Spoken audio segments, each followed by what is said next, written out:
새벽을 깨워 예배 자리로 나오신 성도님들을 주님의 이름으로 환영합니다. 다 같이 기도드리심으로 9월 4일 금요일 새벽 예배를 하나님께 올려드립니다. 하나님 감사합니다. 기도하는 자들에게 소망이 있는 줄 믿습니다.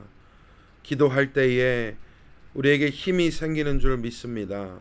하나님 우리와 함께 하시고 오늘도 여전히 우리와 동행하시는 줄 믿고 하나님의 손길에 온전히 의지하고자 결단하는 귀한 영혼들이 모였사오니 하나님 은혜 주시고 오늘 하루도 기도의 승리를 이루게 하여 주시옵소서. 감사드리며 예수님 이름으로 기도했습니다. 아멘. 네, 오늘 우리에게 주시는 하나님의 말씀은 고린도전서 10장 1절에서 13절입니다. 신약성경 274쪽 정도에 있습니다. 고린도전서 10장 1절에서 13절까지의 말씀을 우리 한 목소리로 합독하도록 하겠습니다. 1절부터 읽습니다. 시작. 형제들아, 나는 너희가 알지 못하기를 원하지 아니하노니 우리 조상들이 다 구름 아래에 있고 바다 가운데로 지나며 모세에게 속하여 다 구름과 바다에서 세례를 받고 다 같은 신령한 음식을 먹으며 다 같은 신령한 음료를 마셨으니 이는 그들을 따르는 신령한 반석으로부터 마셨음에 그 반석은 곧 그리스도시라. 그러나 그들의 다수를 하나님이 기뻐하지 아니하셨으므로 그들이 광야에서 멸망을 받았느니라. 이러한 일은 우리의 본보기가 되어 우리로 하여금 그들이 악을 즐겨한 것 같이 즐겨하는 자가 되지 않게 하려 함이니 그들 가운데 어떤 사람들과 같이 너희는 우상 숭배하는 자가 되지 말라. 기록된 바 백성이 앉아서 먹고 마시며 일어나서 뛰논다 함과 같으니라. 그들 중에 어떤 사람들이 음행하다가 하루에 2만 3천 명이 죽었나니 우리는 그들과 같이 음행하지 말자. 그들 가운데 어떤 사람들이 주를 시험하다가 뱀에게 멸망하였나니 우리는 그들과 같이 시험하지 말자. 그들 가운데 어떤 사람들이 원망하다가 멸망시키는 자에게 멸망하였나니 너희는 그들과 같이 원망하지 말라. 그들에게 일어난 이런 일은 본보기가 되고 또한 말세를 만난 우리를 깨우치기 위하여 기록되었느니라. 그런즉 선줄로 생각하는 자는 넘어질까 조심하라.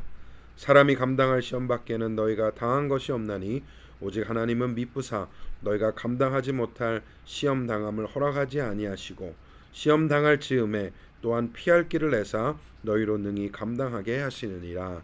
아멘.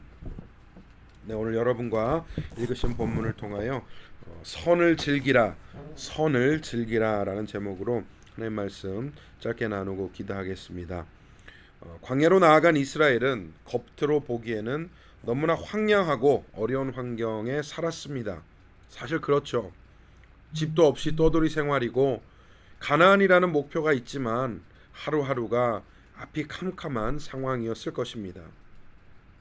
그런데 실제로는 광야의 이스라엘 백성만큼 하나님과 가까이 지낸 사람들도 없었을 것입니다. 애굽을 나와 홍해를 건너자 구름 기둥 불 기둥으로 인도하셨고 만나와 메추라기를 주셔서 배불리 먹게 하셨습니다. 목마를 때는 바위에서 물을 내시기도 했고 성막을 통해 백성 안에 여호와 하나님께서 직접 거하셨습니다. 이런 내용을 오늘 본문 1절부터 4절이 설명을 하고 있습니다. 하나님께서 그만큼 가까이 동행하셨고 직접 인도하셨다는 것이죠. 누구보다 큰 은혜를 받았고요. 하나님의 도우심을 입었습니다. 하지만 이스라엘은 끊임없이 죄를 짓고 하나님을 배반하였습니다. 그래서 5절에 보면 그러나 그들의 다수를 하나님이 기뻐하지 아니하셨으므로 그들이 광야에서 멸망을 받았느니라 라고 기록하는 것입니다. 실제로 출애굽 1세대는 거의 가나안을 보지 못했습니다. 심지어 모세도 가나안 코앞에서 숨을 거두게 되었습니다. 그 이유에 대해서, 즉 은혜 가운데 걸었던 이스라엘이 영적으로 실패한 이유에 대해 바울은 본문을 통해 네 가지로 지적하고 있습니다. 네 가지 악을 즐겨하는 자가 되지 말라고 권면하는 것이죠. 저는 오늘 이 네 가지를 긍정적인 권면으로 바꾸어 은혜를 나눌까 합니다. 첫 번째로 하나님만을 섬기시기 바랍니다. 7절에 보니까 너희는 우상 숭배하는 자가 되지 말라라고 말씀합니다. 하나님이 가장 싫어하시고 가증히 여기시는 죄가 무엇일까요? 이스라엘이 그 오랜 역사 동안 고통받았던 근본적인 이유가 무엇일까요? 바로 우상 숭배에 있습니다. 처음부터 끝까지 이스라엘의 하나님이 되고 싶으셨습니다. 하나님만을 섬기고 하나님이 직접 다스리시는 선민으로서 이스라엘을 부르셨습니다. 그런데 백성들이 등을 돌린 것이죠. 하나님이 아니어도 다른 신으로 즐거울 수 있다고 생각한 것입니다. 하나님을 버리고 우상을 섬기는 것도 죄이지만 하나님과 우상을 동시에 섬기는 것도 똑같은 죄입니다. 오늘 여러분께 묻고 싶습니다. 하나님만 섬기고 계십니까? 아니면 때때로 여기저기서 영적으로 육적으로 타협하고 계십니까? 하나님은 타협을 원하시는 것이 아니라 순종을 원하십니다. 충성을 원하십니다. 하나님만 섬기는 개인과 가정 되시기를 간절히 소망합니다. 둘째로 정결하시기 바랍니다. 성경은 영적, 육적 음행에 대해 경고를 반복적으로 합니다. 그 결과가 어떤 것인지 역사적으로 보여주고 있습니다. 8절에 보니까 어떤 사람들이 음행하다가 하루에 2만 3천 명이 죽었나니 우리는 그들과 같이 음행하지 말자라고 합니다. 민수기를 보면 이스라엘 백성이 모압 여인들과 음행하고 모압의 신들에게 절함으로써 2만 4천 명이 죽는 사건이 등장합니다. 1000명의 차이가 있어요. 그러나 성경 난제 시간도 아니고 요거는 이 디테일한 부분들은 나중에 기회가 있으면 따로 좀 나눌 시간이 있으면 좋겠습니다. 중요한 것은 하나님께서는 영적 정결뿐 아니라 육체적 정결을 요구하신다는 것이죠. 사실 이 두 가지가 직접적으로 연결되기 때문입니다. 오늘 예배를 드리시는 성도님들, 배우자에게 마음으로, 생각으로, 육적으로 정결하시기 바랍니다. 가정의 정결과 온전함이 바른 예배의 시작이기 때문입니다. 온갖 세상의 유혹 가운데에 무릇 지킬 만한 것보다 내 마음을 지키라는 말씀 붙들고 고결한 신앙인들 되시기를 간절히 소망합니다. 셋째로 하나님의 주권을 인정하시기 바랍니다. 9절 말씀이 이렇게 표현을 합니다. 주를 시험하다가 뱀에게 멸망하였나니 너희는 그들과 같이 시험하지 말자. 하나님을 시험하는 것의 반대는 무엇일까요? 어떤 상황에서도 하나님의 주권, 하나님의 하나님 되심을 인정하고 순복하는 것 아닐까 생각합니다. 주시기도 하시고 취하시기도 하시는 하나님의 주권을 이해하고 순종하게 되면 사실 인생의 많은 문제들이 풀릴 수 있습니다.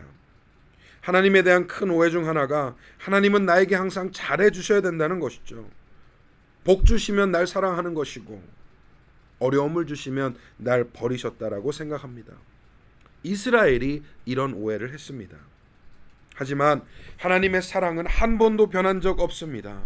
고난마저도 사랑하는 백성이 온전히 서기를 바라셨던 마음의 한 부분일 뿐인 것이죠. 지금 내 상황만 보지 말고 그 너머에 있는 은혜와 사랑의 하나님을 발견하는 복된 하루 되시기를 축복합니다. 마지막 넷째로 매사에 감사하시기를 바랍니다. 원망하다 멸망당한 민족이 있습니다.